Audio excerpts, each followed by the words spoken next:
नमस्कार मित्रांनो, श्री स्वामी समर्थ, जय शिवराय, जय शंभूराजे. स्वागत आहे आपल्या चॅनलमध्ये नवीन एका व्हिडिओमध्ये.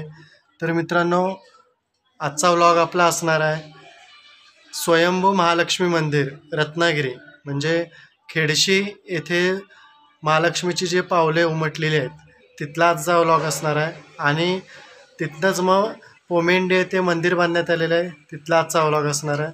चला मित्रांनो, चॅनलला सबस्क्राईब करा आणि व्हिडिओ आवडल्यास व्हिडिओला लाईक करा.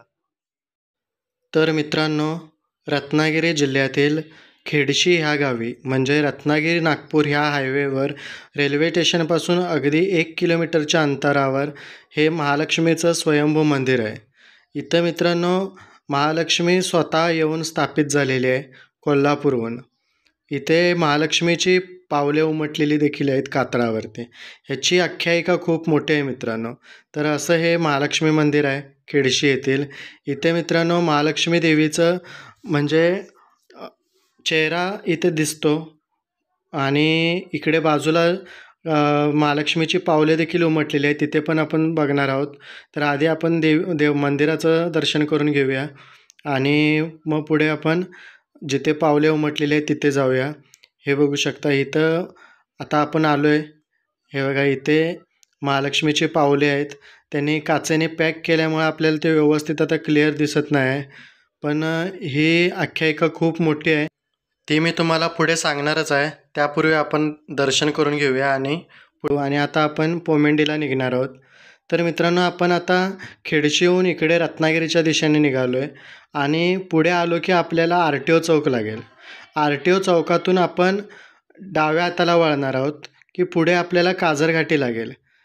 काजरघाटीच्या इथे मित्रांनो, काजरघाटीपासून आपण पुढे गेलो, इकडे खाली गेलो म्हणजे डावीकडे वळालो आणि हा जो रोड आहे तो हातीस रोड आहे. हातीस सोमेश्वर इकडे जातो हा रोड, त्या दिशेने आपण आता निघालो आहे.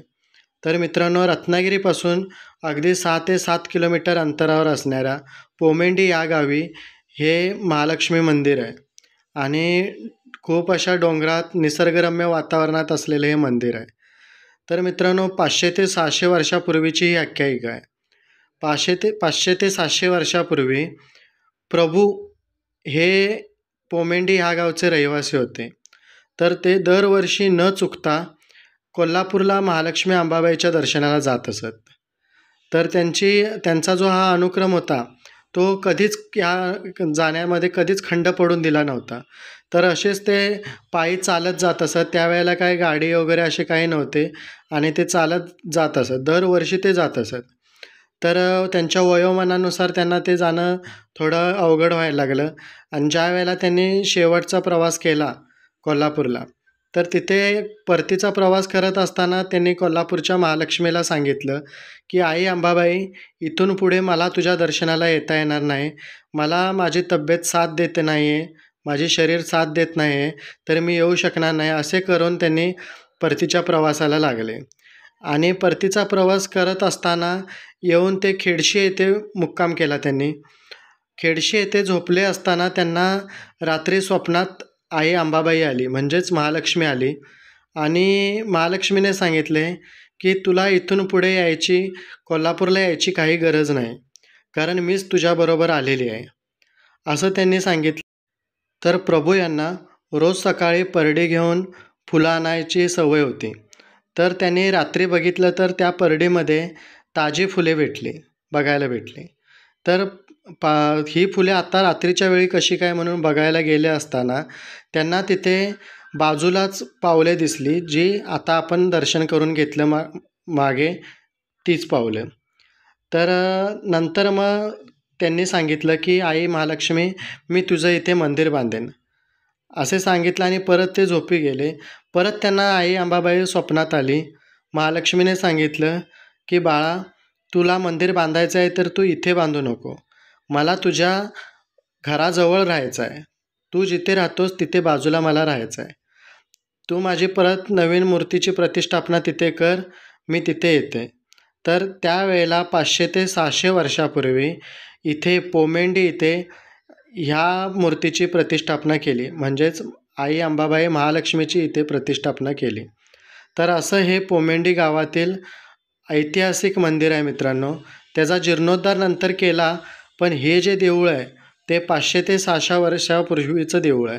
तर मित्रांनो, इथेच बाजूलाच महाकाली देवी आणि व्यंग्रांबरी अशा ह्या दोन्ही देवींचं पण इथे मूर्ती आहे. लहान छोटीशी अशी मूर्ती आहे तिथं 2. तर सुबक असं इथं कोरीवकाम केलेलं आहे बघा मित्रांनो, लाकडी याचं आणि चिऱ्याचं बांधकाम देखील आहे. असं हे सुरेख असं खूप छान असं पोमेंडी गावातील आई महालक्ष्मी देवीचं हे मंदिर आहे. तर मित्रांनो, तुम्ही नक्की इथं ह्या स्थळाला भेट द्या. तर चला मित्रांनो, आता आपण देवळाचं वगैरे पूर्ण दर्शन करून घेऊ. तुम्ही पण दर्शन वगैरे करून घ्या आणि आजूबाजूचा परिसर देखील दाखवतो, तोही बघा मित्रांनो.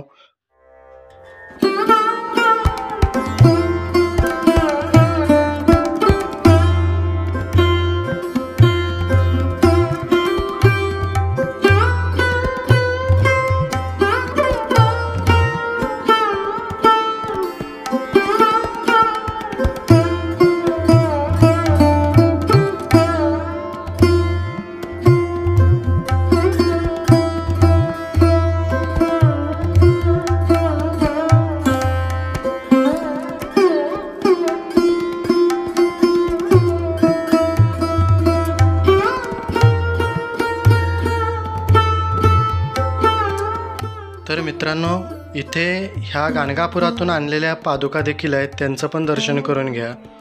आणि मित्रांनो, असं हे पोमेंडी गावातील महालक्ष्मी देवीचं मंदिर. समोरच अगदी प्रवेशद्वाराच्या समोरच अशा दीपमाळा आहेत 2. अगदी मधोमध असे तुळशी वृंदावन पण आहे, बघू शकताय. आणि हे असे कॉलम वगैरे एकदम सुरेख असे नक्षीकाम केलेलं असं हे मंदिर आहे, चिऱ्याचं बांधकामातलं. तर अशा ह्या मंदिराला नक्की भेट द्या. आत अगदी डोंगरात निसर्गरम्य ठिकाणी वसलेलं हे मंदिर आहे. आई येऊन इथनं कोल्हापूरवरनं आलेली आहे मित्रांनो, स्वतः इथे स्थापित झालेली आहे. असं हे स्वयंभू असं महालक्ष्मी मंदिर आहे, बघू शकताय. कळसाचं पण दर्शन करून घ्या. अशा प्रकारे कळस वगैरे बांधण्यात आलेला आहे मित्रांनो. तर चला, व्हिडिओ कसा आवडला हे नक्की कळवा मित्रांनो. कमेंटद्वारे नक्की सांगा तुम्हाला व्हिडिओ कसा वाटला ते. आणि व्हिडिओला लाईक करा आणि प्लीज मित्रांनो सबस्क्राईब करा. तुमच्या सबस्क्राईबची खूप गरज आहे, तुमच्या सपोर्टची खूप गरज आहे मित्रांनो. तर असेच नवीन नवीन व्हिडिओ मी दाखवत जाईन तुम्हाला. तर अशा प्रकारे आम्ही ह्या व्हिडिओची सांगता करतो आहे.